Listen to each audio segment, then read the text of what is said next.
He's running for Congress now. How is this even possible? Stop him. When it comes to liberals, the hypocrisy and double standard that exists in everything they do is truly astounding. For months, liberals demanded that Trump be impeached over baseless sexual allegations that women have made against him, where his locker room comments he made a decade ago about grabbing PC was even enough in the minds of liberals to keep Trump from becoming president of the United States. Now in an unbelievable move steeped in hypocrisy that only flaming liberals can pull off, a Democrat who was busted in a disturbing sex crime is not only walking free, but has just announced he's running for office.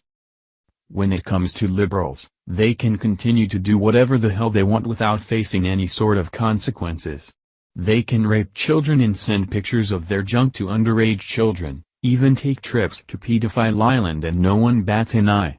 Now a Philadelphia judge by the name of Willie Singletary, who was busted for sexual crimes against women, lying to the FBI, and caught in a ticket-fixing scandal, is not only walking out of jail a free man, but has now thrown his hat in the race for a congressional seat.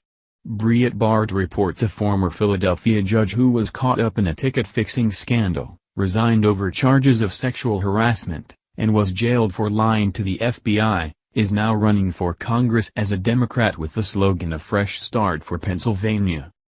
Willie Singletary, a former Philadelphia traffic court judge, has announced his run for the 1st District seat currently held by U.S. Representative Robert Brady, who is also chairman of Philadelphia's Democratic City Committee, according to the Philadelphia Inquirer. Singletary, 36, has quite a record to run on. In 2013, he was caught up in a ticket-fixing scandal that prosecutors at the time said benefited only Philly's rich and powerful and cost the city and state hundreds of thousands in unpaid fines. He was convicted of lying to federal authorities during the investigation.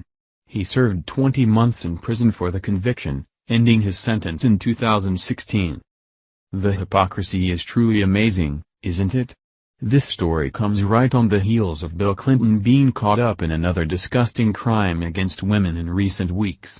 Bill Clinton is finding himself at the center of yet another huge sex scandal after several brave women have finally decided to risk it all to take their stories public. And why Bill's private jet was nicknamed Air FCK-1 will make you sick to your stomach. The Daily Mail reports. Bill Clinton is facing explosive new charges of sexual assault from 4 women, according to highly placed Democratic Party sources and an official who served in both the Clinton and Obama administrations. Edward Klein is the former editor-in-chief of the New York Times Magazine and the author of numerous bestsellers, including his 4th book on the Clintons, Guilty as Sin, in 2016. His latest book is All Out War: The Plot to Destroy Trump, was released on October 30, 2017. The current accusations against the 71-year-old former president, whose past is littered with charges of sexual misconduct, stem from the period after he left the White House in 2001, say the sources. But it wasn't all fun and games for these women once they were in the air. These 4 women, whose identities have yet to be revealed, allege that they were only in their late teens at the time, and say that they were all sexually assaulted by the former president. So far, there's no evidence to suggest that Burkle knew about the sexual assaults, which is hard to believe considering this all happened on Burkle's private jet. When Rapey Bill was contacted for comment, he stated through his legal team, "Obviously, I'm aware of the allegations, but can't talk about them." It's pretty sick how liberals keep getting away with their crimes, yet they want to declare President Trump unfit for office based on the fake allegations of women being paid to come out of the closet with accusations against him. The liberal hypocrisy never ceases to be amazing.